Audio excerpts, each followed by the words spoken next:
Today's guest is Laura Bennett. She's a partner at Catapult Growth Partners and a high-performance coach at BDL Consulting, where she does executive coaching. She also volunteers with women in Homeland Security, ACT-IAC, and HIMSS NCA, sometimes now, sometimes in the past. She is a fantastic person to get to know. She's got a great personality. Thanks for joining me today, Laura. Yeah, thank you for having me. And I just want to do a quick correction. I volunteered at those places over the span of my career. So Yep. if people are interested in seeing when I volunteered where, they can check out my LinkedIn profile. But yeah, thank you for having me. I'm excited to be here. So for those who haven't had a chance to meet you at maybe a networking event or hang out with you, talk about who you are, what you do, and where you're from. Yeah, so I grew up in Maryland.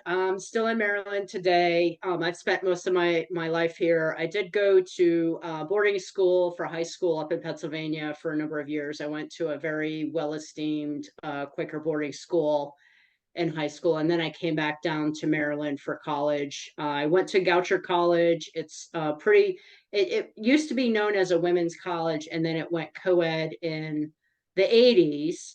It's still a small college today, but it's kind of been put on the map because we had an NPR host. I think it was Sanford Unger come in and be president of the college. So that really put the college on the map. I was an English major there. I really wasn't like, I didn't really quite know what I wanted to do after college. So I thought, let's get like a general major that could be used across many industries. And I've always had an interest in marketing, and marketing needs good writers, right? Mm-hmm. So I got my degree in English. I almost had enough to minor in like philosophy and then writing. I've just did so many courses over that time. And then even in high school and college, I did a lot of photography. That could have been a minor as well. And for a number of years, I did work in a photography studio in high school, and I even printed photos in a photo lab. So at some point, I had like professional level photography skills, and then even more recently, I did do a friend's wedding like 4 or 5 years ago. Her husband gave me their camera, and I took pictures at their wedding, and that was my wedding present for them. And it was some of the best pictures I've ever taken. But yeah, after that, after college, I quite still didn't know what I wanted to do. So I worked in the food industry for a while. I was a hostess at a variety of high grossing restaurants. I learned a lot about customer service, and that philosophy really stayed with me into government contracting, always being very client focused, very customer centric.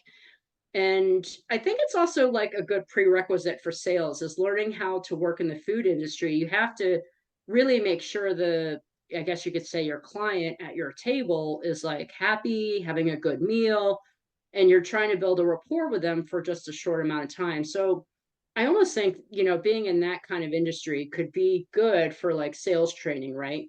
So I was in the food industry, and then just kind of like accidentally I put my resume. Now I did have some nonprofit experience kind of thrown in there, but I did put my resume out on Craigslist. And this was back in the days when you could go on Craigslist and buy furniture and go to yard sales, and it was like a reputable place. So there was a career section where people could post resumes and where jobs were posted. And so I anonymized my resume and I posted it. And I was contacted by an IT firm in the Silver Spring area. And that's how I got into government contracting. I mean, that's like my little funny story was I did it through Craigslist before. Craigslist. That's amazing. Yeah, before all the scariness with Craigslist, right? But I did it smartly too. Like I didn't just put my information up there, and I really made sure I was vetting um the responses I got off of it. But yeah, I started working for a small IT, IT firm. It was a women-owned company called Amdex. They had a footprint down in customs and border protection.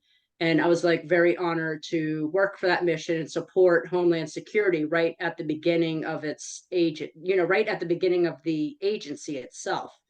So I also got involved in Homeland Security.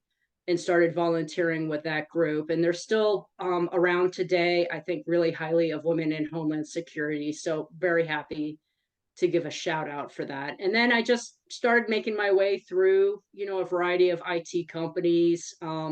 I then, thought about the mission I really wanted to support. And I was always drawn to like, how do, helping others, kind of being very mission centric. And so the healthcare mission really spoke to me. And that's how I made my way into supporting like federal health clients over the years and working at companies that supported those missions as well. So I've been around Centers for Medicare, Medicaid, and Health and Human Services for most of my career. Dabbled in supporting Veterans Affairs and Defense Health Agency at certain points too, but mostly the HHS community. And during that time, I also volunteered with HIMSS NCA, working my way through the programs committee up to president. And then since then, I moved on to support NCMA Woodlawn chapter for a number of years. And now I've kind of backed away from that for a while just to take a break. But I've worked for small, medium, and large companies and have enjoyed a variety of experiences. I like a variety as well. And so, yeah, that's a little bit about my career. So when you were looking for a place to go or a change, was there a methodology you followed for finding the next place to go? Did you do networking? Did you just look at job boards? How would you have, decided where would be the right place to go next?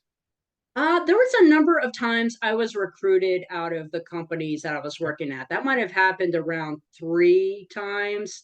And then there are times that I would network with a variety of, I guess you would say, headhunters or consultants that are well known in the market. And sometimes I would go that way. And then there's been a couple of times where I've gone through job boards, but not very often. I mean, it's always been somebody that I know or meet at an event. And I think the networking component is very important. I also think updating your resume, Hmm. at least once a quarter is very important. As soon as you get that new job, open up your resume and type in, who you're working for and where, and set the start date. Just start building that record, right? Because you don't want to have to do it all at once, right? And it's just good to kind of keep those skills fresh and even go out and do interviews. I mean, I think interviewing has gotten harder now because this job market has been so wonky. And I've talked to a number of people and they said that they've had to do a lot of interviews now to get new jobs. So yeah, I think keeping the skills fresh are a very good thing to do. So somewhere along the line, you decided to start your own consulting firm. How did that come about?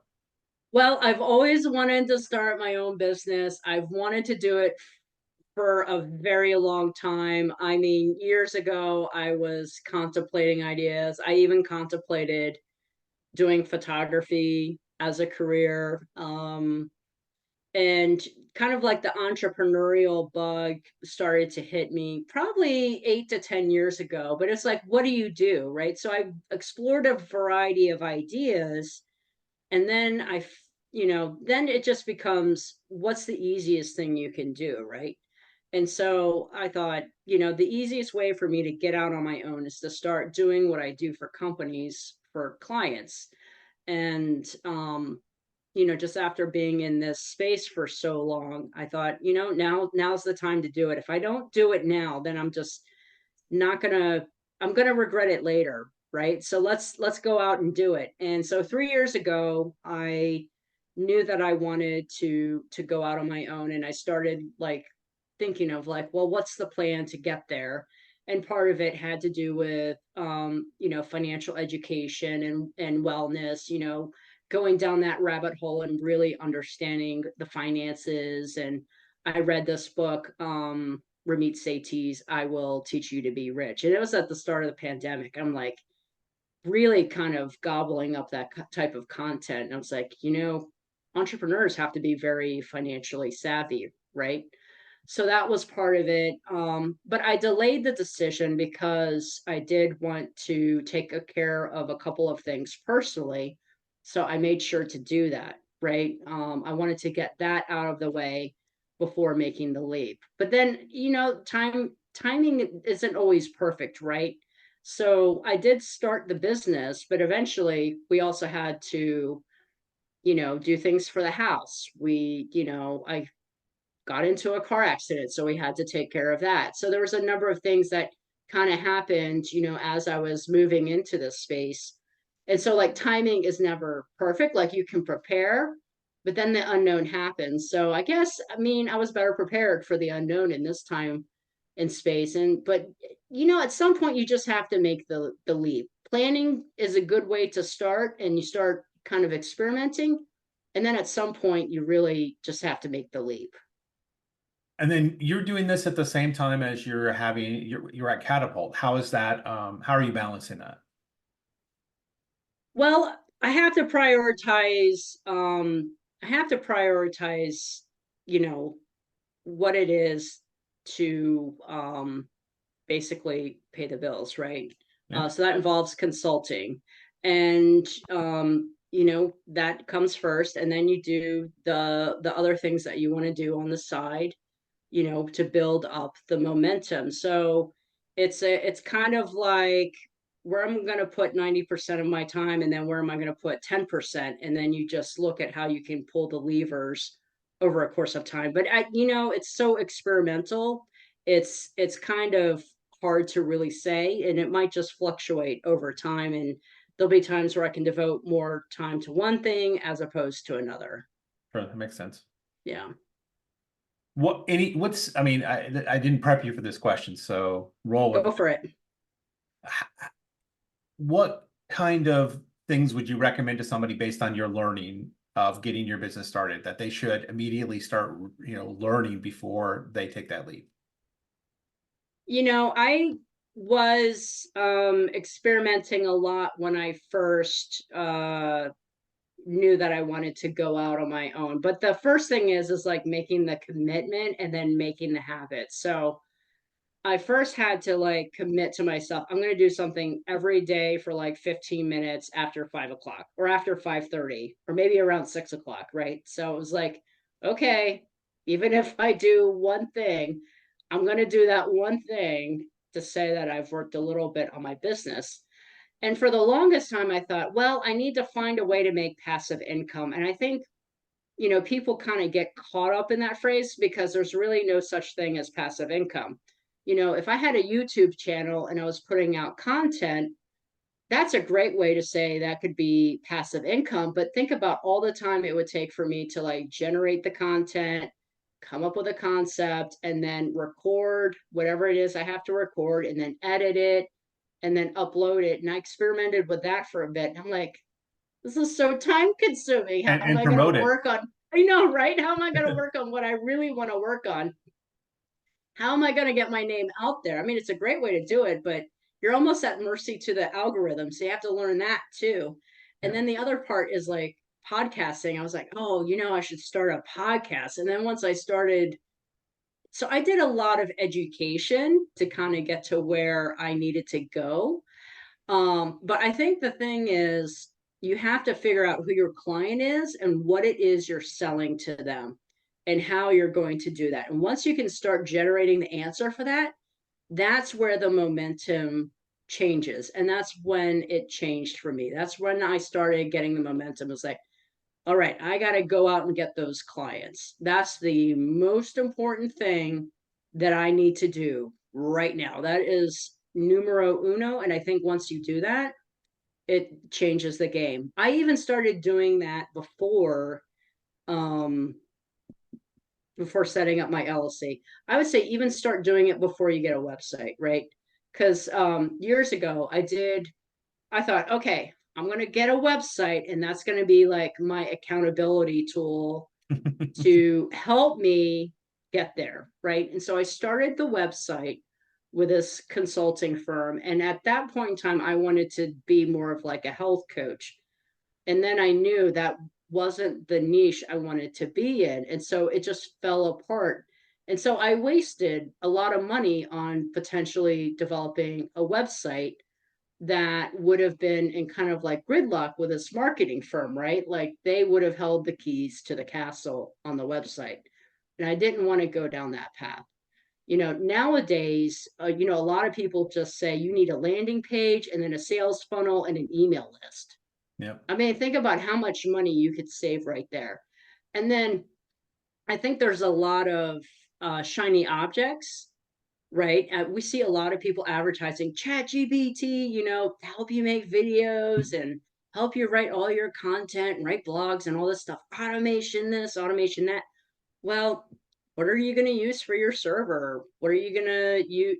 You're going to have to pay for email or Microsoft Office, or you're going to have to pay, your payroll provider.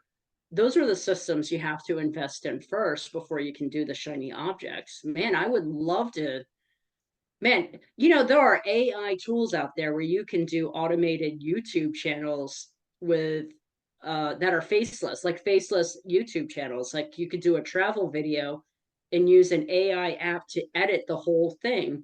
Yeah. But what am I going to invest in first? It's going to be the boring stuff like, Adobe or Canva or payroll provider. So I think a lot of people will kind of get caught up in the glitz, and they need to look at the more practical aspects before they can go down that road.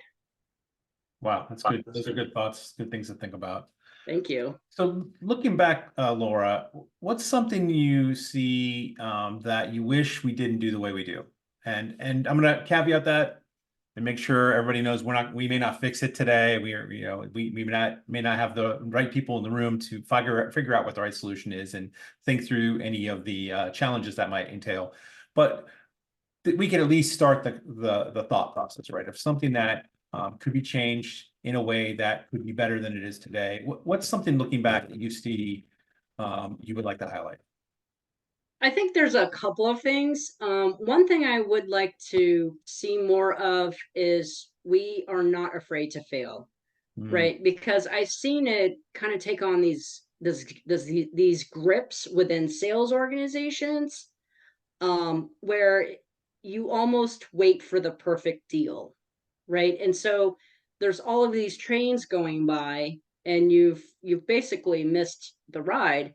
And so we're going to have to figure out what's the win rate, right? We have to look at what that is and be honest about what that number really is and what it means.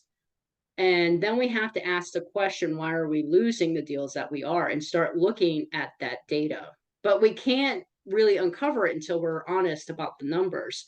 So we have to be open to failing. We have to be open to learning. And it's like what we say often in coaching, like fixed mindset versus growth mindset. So we have to apply a growth focused lens mentally to that, being open minded and understanding like, okay, well, why are we losing? Where can we really lean in and win, right? And so we can be more strategic once we know the numbers, right? And then start really kind of uncovering like, why did we win on these deals and why did we lose on these deals, mm, right? And then just really lean in with where are we winning and really going hard there, and then start trying to bring in new things here and there.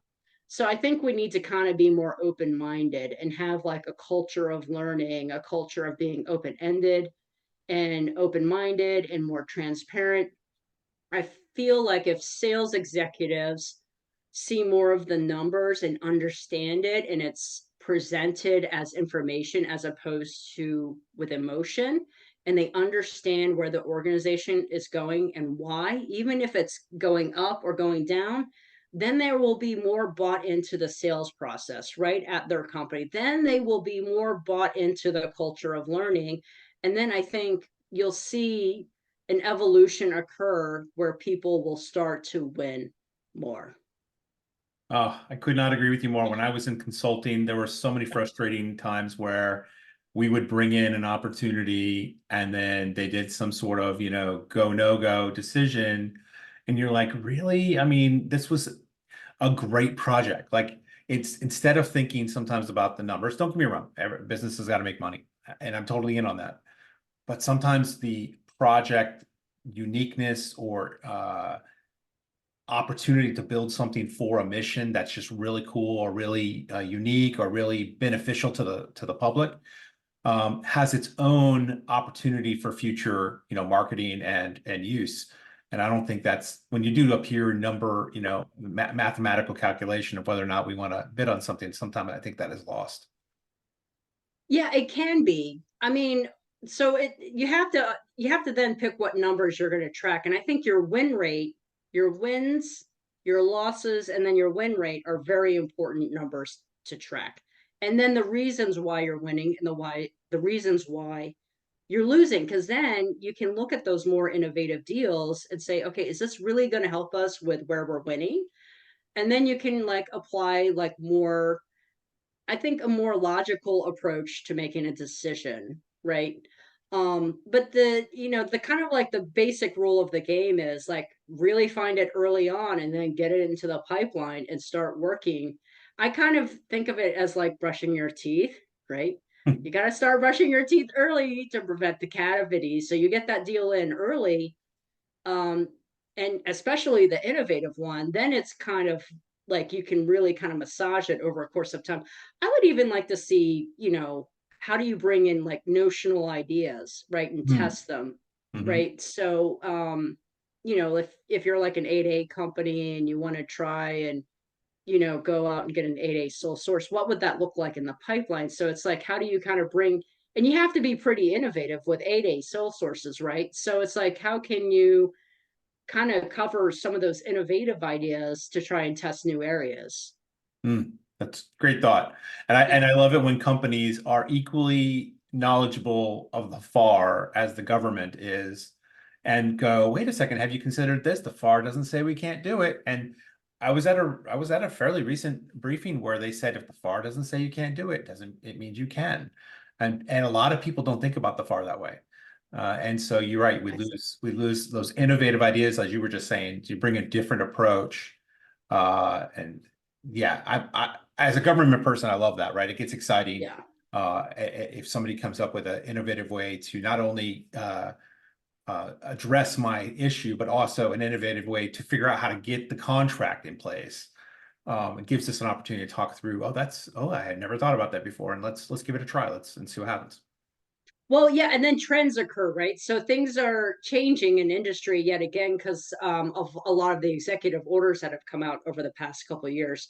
But now things get trendy, and then it becomes an easy button. Like I see the Air Force is doing a lot of Native American owned awards now, right? Yep. And now SDVO is that goal has been increased for a lot of agencies. So what's going to be the easy button there? I know a couple of very stellar firms that do hit those socioeconomic areas in multiple ways, and they're super savvy. But I mean, it's like, how can small businesses kind of meet that demand and help answer that kind of need, right, while delivering stellar services? And I love what you said about if the FAR doesn't if the FAR doesn't say you can't do it, doesn't necessarily mean you shouldn't do it. I, Right. hopefully that made sense, but I love that because that's great that you covered it that way. What's coming up for you in the future? What's coming up next for you? I it just depends. I think I'm interested in certainly growing more of the coaching side. Coaching has really helped me in my life personally. I did hit a really tough spot a few years ago, and I, asked my naturopath doctor at the time. She was like glowing, and this one telehealth appointment I had with her, I was like, what is she doing that made her so different? I was like, what are you doing? And she's like, oh yeah, I'm meeting with my coach now. And I'm like, what's this? And she told me who she was working with, and I was like, I would love to explore that. And she referred me to a coaching consultancy out of Canada. And I started working with them a number of years ago. And it really had a very positive impact on me. I changed a lot of things about how I do things professionally.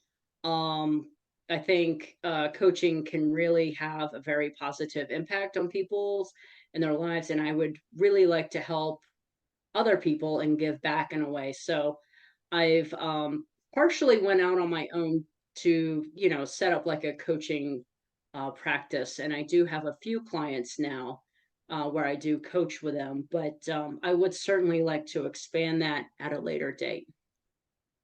Well, Laura, it's great to talk to you. This has been an excellent conversation. I love your past history and your opportunities you've taken along the way, and just thanks for sharing that with me today. Well, thank you for having me. I really enjoyed your other interviews and just how you get to know people and have these deep conversations. So thank you for adding me into this high caliber roster of professionals, and certainly I enjoyed my time with you.